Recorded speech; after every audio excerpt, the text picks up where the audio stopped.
13 साल से पाकिस्तान में नहीं था, मतलब आता जाता था बट मैं यहाँ रहता नहीं था।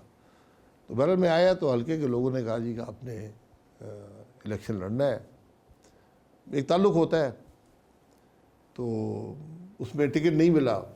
उस साल मैंने 2 इलेक्शन लड़े, एक 88 में एक इलेक्शन था जो बाई इलेक्शन मेरे वालिद की वफ़ात पे हुआ था, वो 85 की असम्बली में था, तो मैं उसमें इलेक्ट हो गया। लेकिन 3 जून को बजट सेशन था जब मैंने हलफ लेना था, 29 को असम्बली डिज़ोल्व हो गई। फिर जब नवंबर में जनरल इलेक्शन आई, वो टिकट नहीं मिला, तो हल्के के लोग इकट्ठे हुए, उन्होंने कहा जी आप कागज़ जमा कराएं, हम देखते हैं। बहरहाल मैं इंडिपेंडेंट वो जीत गया था। तो उस दिन से मैं उस वक्त IGI थी तो मुस्लिम लीग के साथ चला और 2023 तक मुस्लिम लीग के साथ। साबिक सदर ज़ियाउल हक के साथ आपकी फैमिली के बड़े करीबी मरासिम थे, वो कैसी शख्सियत थे? देखिए, करीबी मरासिम जो थे वो उर्दन से थे, वहाँ वो भी सर्व कर रहे थे मेरे वालिद, उससे पहले हमारी कोई मुलाकात नहीं थी। उस ख़ानदान में जो उस ख़ानदान के जो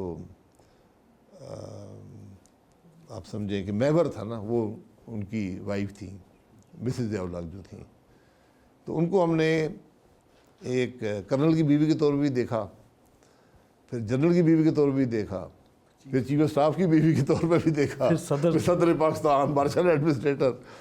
तो उनकी खूबी ये थी कि कोई तब्दीली उनके अंदर नहीं आई, इस अरसे में कोई तब्दीली हमने नहीं देखी। ये बहुत बड़ी बात होती है, वही तरीका था बात करने का उसी। तो ज़िया साहब एक पेचीदा मुश्किल आदमी थे, उनके दोस्तों के दोस्त भी थे, बहुत बड़े सियासतदान भी थे। मुश्किल आदमी, मुश्किल है।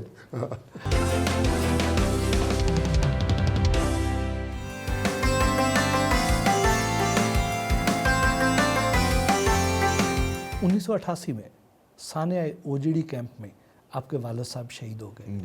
इस दिलखराश वाक़े ने आपकी शख्सियत पर क्या असरात मुरतब किए? फिर जिम्मेदारियाँ आ गई, तो हल्के के अवाम ने कहा जी कि आपके पास चॉइस नहीं है, ये आपने करना ही करना है। बड़ा मुश्किल होता है किसी को ना करना ऐसे हालात में। तो हमारी कुछ फैमिली की मजबूरी थी, कोई बालिग मर्द नहीं था फैमिली के अंदर, मैं ही एक आदमी था। मेरे चचा थे, वो भी शहीद हो चुके थे, तो हमारी फैमिली में कोई, मैं सबसे था। तो बहरहाल वो फ़ैसला हो गया। मैं समझता हूँ एक अल्लाह ताला ने मौका दिया, और ये कुदरत के काम होते हैं, किधर आपको ले जाता है। IGI का हिस्सा कैसे बने और बाद में नवाज शरीफ साहब के करीब कैसे हुए? नवाज शरीफ साहब और मेरे वालिद साहब के बहुत करीबी ताल्लुक़ बन गया था। IGI जो जब इलेक्शन हुए 88 के, तो मैं इंडिपेंडेंट था, मुझे पार्टी ने टिकट नहीं दिया था। मियाँ साहब ने बहुत कोशिश की, लेकिन जूनियर साहब ने टिकट नहीं देने दिया। मुझे सूबाई की ऑफर ही मैं, मैं सूबाई नहीं लड़ूंगा। बहरहाल हल्के के अवाम ने, मैं इलेक्ट हो गया, तो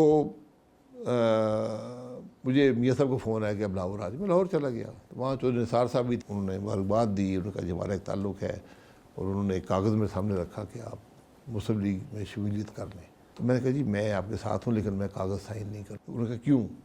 मैंने कहा इसलिए कि इस वक्त बाज़ार में जो ख़बर है वो 50 लाख रुपए की है, कि जो इंडिपेंडेंट हैं वो 50 लाख, बहुत बड़ी रकम होती थी, 3 लाख की लैंड क्रूज़र आती थी। उससे आप हिसाब लगा लें कि क्या रकम थी। और मैंने कहा कि मुझे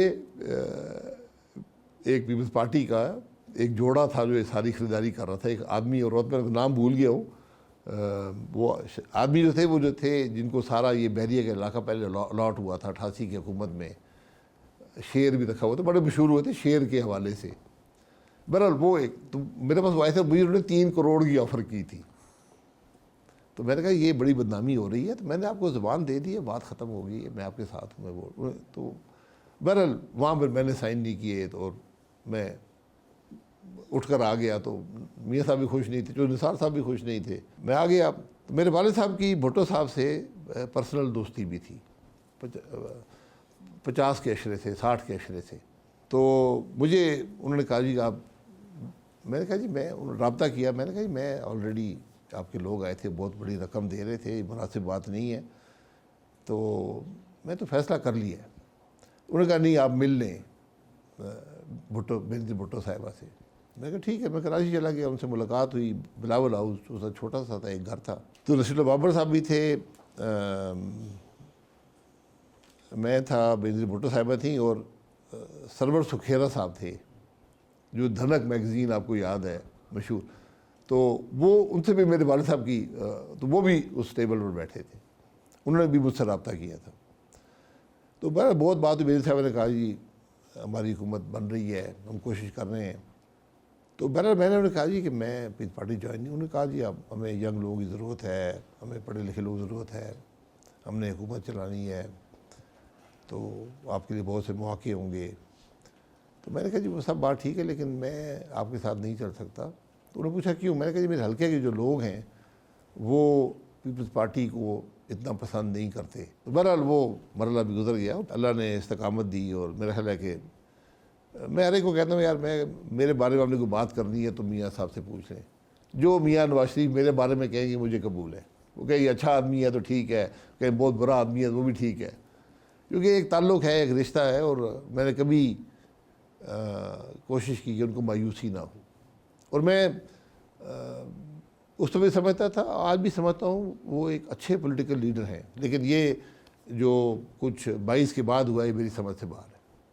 اور میاں صاحب کی سیاست کا عروج جو تھا، 3 دفعہ وزیر اعظم رہ چکے تھے، لیکن سیاست کا عروج گجرانوالہ کا جلسہ تھا، جب انہوں نے ایک ووٹ کو عزت دو کی بات کی، اور ایک اینٹی اسٹیبلشمنٹ انہوں نے ایک نیریٹو اختیار کیا، اور اس دن وہ کوئی ان کو الیکشن نہیں ہرا سکتا تھا.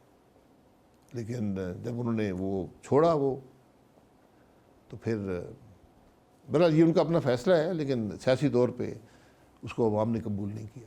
2017 میں جب نواز شریف صاحب نااہل ہوئے تو آپ کو وزارت عظمیٰ کے قابل سمجھا گیا، تو آپ کا نام ہی کیوں چنا گیا، حالانکہ نون لیگ کے بارے میں یہ مشہور ہے کہ یہ اہم ترین عہدے جو ہیں اپنی فیملی میں ہی بانٹتے ہیں؟ یہ بات تو آپ میاں صاحب سے پوچھ سکتے ہیں، لیکن مجھے کوئی مشاورت نہیں ہوئی تھی. میٹنگ بلائی گئی جہاں پوری مسلم لیگ نون کی لیڈرشپ تھی پی ایم آفس میں، اور میاں صاحب نے بہرحال اس کے گواہ دوسرے لوگ ہیں، ان سے آپ پوچھ سکتے ہیں وہاں کیا ہوا. میں بیان کرنا میرے لیے مناسب نہیں ہوگا. وہ 28 لوگ، جس میں میاں صاحب بھی تھے، شہباز صاحب بھی تھے، ان کے بیٹے بھی تھے، مریم صاحبہ بھی تھیں، تمام جو آج فرنٹ لائن لیڈرشپ ہے مسلم لیگ نون کی وہاں موجود تھی. آپ کسی سے پوچھ لیں وہاں کیا باتیں ہوئی تھیں اور کیا ہوا تھا. میرا کہنا مناسب نہیں ہے. آپ انکار کر رہے تھے، وہ اصرار کر رہے جو تھے. بھی ہے، جو بھی بات. نواز شریف صاحب کی سیاست کو آپ کہاں دیکھتے ہیں؟ کیا اب وہ جو سیاسی منظرنامہ ہے اس سے آؤٹ ہو چکے ہیں، یا کیا کل کو وہ دوبارہ ریوائیو کریں گے، وہ آئیں گے مین سٹریم پولیٹکس میں؟ دیکھیے مین اسٹریم پالیٹکس میں وہ ہیں، قومی اسمبلی کے ممبر ہیں، ان کی جماعت اقتدار میں ہے، جس جماعت کے وہ صدر ہیں، وہ سیاست کا حصہ ہیں. لیکن سیاست متاثر ہو گئی ہے. سیاست عوام کے سر پہ ہوتی ہے. عوام آپ کے ساتھ ہیں تو سیاست ہے، نہیں ہے تو نہیں ہے. میاں صاحب نے جو فیصلہ کیا ہے اس کے بڑے